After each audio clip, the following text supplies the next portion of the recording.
स्वागत है हमारे शो वी द चेंज और हमारे साथ हैं हमारे गुरु श्री ओशम खेत्रपाल जी। नमस्कार सर। सर मेरा पहला सवाल आपसे ये है कि शांति के लिए धर्म की क्या आवश्यकता है हमारी लाइफ में या हमारे जीवन में? बिल्कुल ज़रूरत नहीं है। धर्म एक रिलीजन है। रिलीजन मैन मेड है। शांति परमात्मा की देन है। तो शांति में शांत रहने के लिए, शांति के लिए धर्म की कोई ज़रूरत नहीं है। मगर हम इस सोसाइटी में रहते हैं, उसके कायदे कानून हम लोग सब बनाते हैं और हम ही कायदे कानून तोड़ते हैं, तो मन तो भंग होता है। मैं आपसे एक सवाल पूछता हूँ। आप संस्थान आइए, मैं आपको सुबह का खाना, रात का खाना, दिन का खाना रोज देता हूँ और बोलता हूँ आप बड़ी शांत स्थिति में रहिए। आप रह पाओगे? नहीं। तो शांति भंग कौन करता है? हमारा मन, क्योंकि मन विचलित है और हम चाहते क्या है? शांति। बट मन जब विचलित है तो शांति मिल नहीं सकती, क्योंकि बैठे बैठे वो परेशान है। तो जी क्यों रहा है? उसका बचपन से ही मन को इस ढंग से ऑटो ट्यून करा जाता है कि तुम्हें बड़ा होना है, तुम्हें कार्य करना है, पैसे कमाने, शादी करनी है, बच्चे करने और चले जाना है। मगर उसको ये नहीं बोला गया कि परमात्मा ने जिसके लिए तुम्हारे को भेजा, जाओ जाके देखो कितने लेक्स अच्छे हैं, फ्लावर्स अच्छे हैं, लोग अच्छे हैं, लोगों के अंदर सच्चाई देखो। वो उसको बोला नहीं गया। वो इसीलिए ये कलयुग है। हम एक पैटर्न के अंदर जी रहे हैं और वो पैटर्न हम तोड़ना नहीं चाहते, तो हमें शांति मिल नहीं सकती। सर मेरा आपसे एक और सवाल है कि भगवान के रूप में ही प्रकट होने का इसका क्या मतलब है? भगवान है कौन? जो हम लोगों ने बनाए वो। जो हम लोगों ने बनाए। हमारे पास इतने भगवान हैं, हम भूल जाते हैं कि जिस बल से, जिस ऊर्जा से हम पैदा हुए, परम आत्मा, हमारे अंदर आत्मा, जो आत्मा उठ के ऊपर चली गई, वो परम आत्मा कहते हैं जी। उसी को हम भगवान कहते हैं। मगर अगर वो ये आत्मा हमारे को सच दिखा रही है, तो वही बुद्धा बोल के ना, अपो भव, कि अपने आप को पहचानो कौन हो तुम। तो भगवान के रूप में उसके मास्टर्स आ सकते हैं, उसके बंदे आ सकते हैं, और हर जन्म में उनके बंदे आते हैं। और आपको कोई मदद भी करने आता है, वो भी भगवान का ही दूत है, वो परमात्मा का दूत है जी। तो आज से अगर आपकी सोच बदल जाए और बोलो कि कोई भगवान नहीं है, परम आत्मा है, और मेरी आत्मा एक दिन उस दिन परम आत्मा से मिलेगी जाके, बस। तो वो जो परमात्मा है, आत्मा और परमात्मा का जो डिफरेंस है, God, difference between God and you क्या है? इज दैट वन लिंक जो आत्मा और परमात्मा का है। उस दिन आप भगवान को नहीं ढूंढोगे। उस दिन आपकी आत्मा परमात्मा से बात करने लग जाएगी और यू फील दैट अरे ये तो मेरे भाई है, ये तो मेरे फादर है। उसको हर रूप में। सर मेरा आपसे एक और सवाल है। जैसे मैं स्पोर्ट्स में हूँ और बहुत कंपटीशन मैंने खेले हैं, एशियन गेम्स अभी लास्ट ईयर मेडल भी जीता था। तो मैं ये जानना चाहता हूँ कि जैसे हम खिलाड़ी, इतना प्रेशर हमारे दिमाग में रहता है, तो उस टाइम पे स्पोर्ट्स में और भक्ति में हम मतलब क्या डिफरेंसेस है? जो कार्य शिद्दत से करा जाए, कायनात को झुक के आपको वो सफलता देनी पड़े। जो भक्ति आप अपने कार्य में कर रहे हैं, वो भक्ति का फल आपको जरूर मिलेगा। जी। भक्ति आपको परमात्मा के पास ले जाएगी, बट भक्ति आपके कर्म के बीच में कभी नहीं आएगी। तो आपने कर्म किया और ये भूल गए कि मैं फर्स्ट आऊंगा कि सेकंड। सफलता की इच्छा मत रखिए,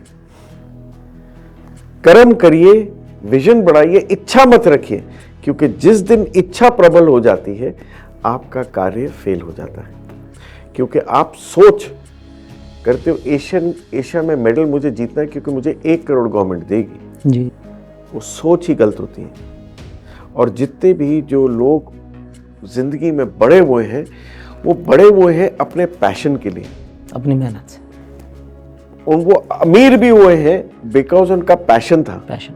जब वो अपने कार्य से ही तुम प्रेम नहीं करते तो पैसा नहीं आता, बट जो अपने कार्य से प्रेम करता है पैसा एक दिन उसके पास आता है।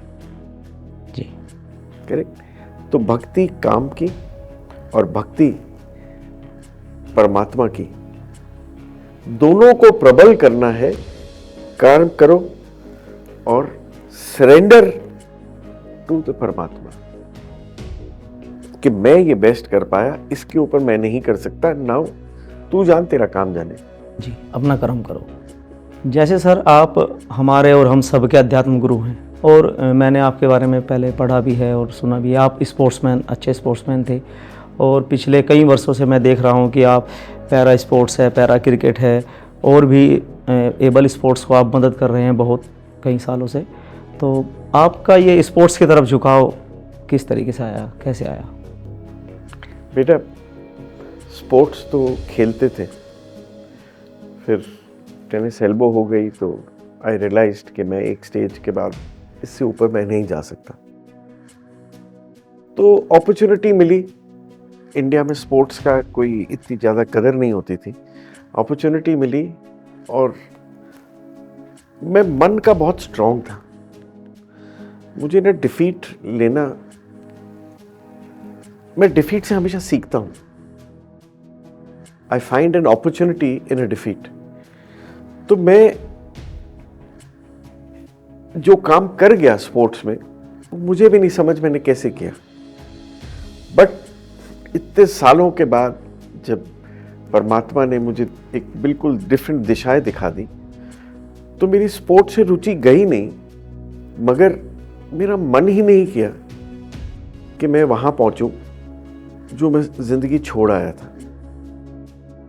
क्योंकि जब मैं छोड़ी थी मैंने जिंदगी, स्पोर्ट्स इंडिया में बहुत बढ़ना शुरू हो गया था, और बहुत लोगों ने बोला आपने इतना कुछ करने के बाद अब आपने छोड़ दिया। जब स्पोर्ट्स में पैसा आना शुरू हो गया, रुचि पैसे से ही खत्म हो रही थी, क्योंकि वही एक जड़ है जो प्यार को नष्ट करती है।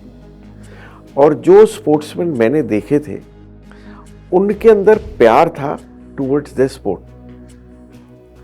अब इंडस्ट्री बदल रही थी, तो रूहान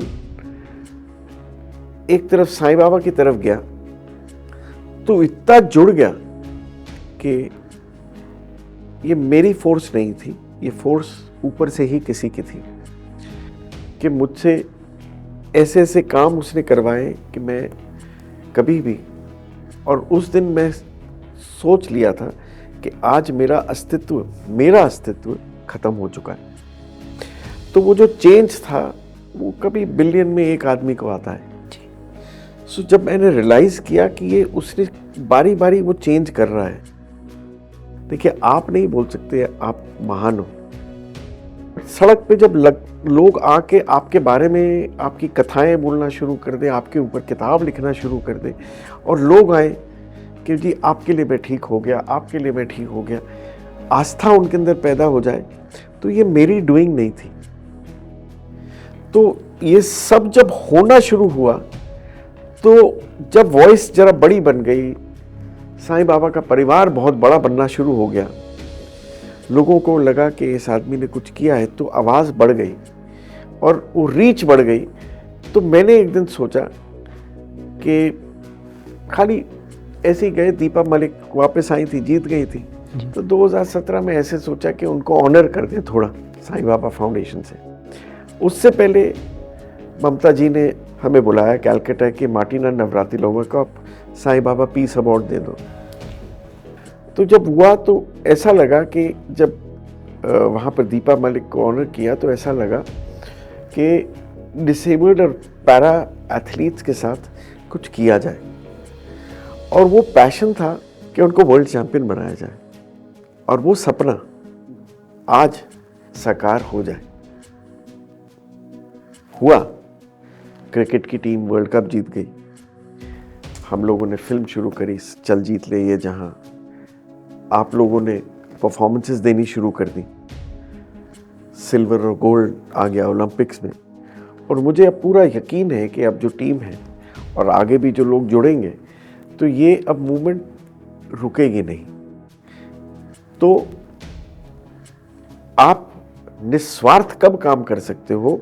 जब आप उनका भला सोचो। जब अपना भला सोचने लग जाओगे तो आप बिजनेस करें, जब उनका भला सोचोगे तब बिजनेस नहीं कर रहे। और यहाँ पर हम कोई बिजनेस नहीं कर रहे। अगर इसी ज्ञान से और हमारे एक्सपीरियंस से आप लोग कल बड़े players, good human being, inspiration to the country बनो, तो हमसे ज़्यादा खुश नहीं होगा, क्योंकि मैंने एक परमार्थ का काम किया है।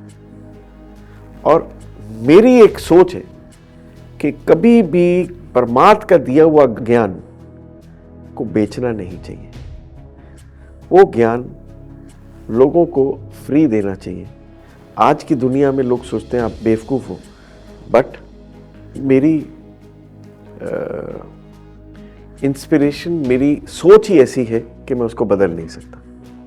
थैंक यू सर, आपने इतने अच्छे मुझे तरीके से समझाया और अपनी बातों को रखा। नमस्ते। नमस्ते।